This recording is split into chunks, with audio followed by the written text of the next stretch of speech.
Got a new addition for the truck today. I'll show you first and then tell you about it.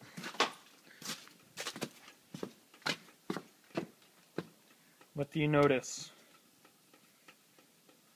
The front tires and the rear tires stick out equal amounts, which they didn't before, because all heavy-duty trucks tend to track wider in the front than they do in the rear, which meant that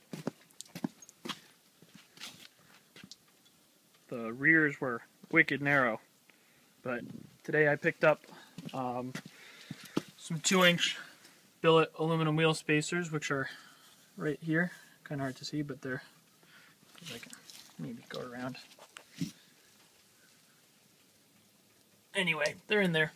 2 inches billet aluminum, and they kick the wheels out a little bit, and so now it doesn't,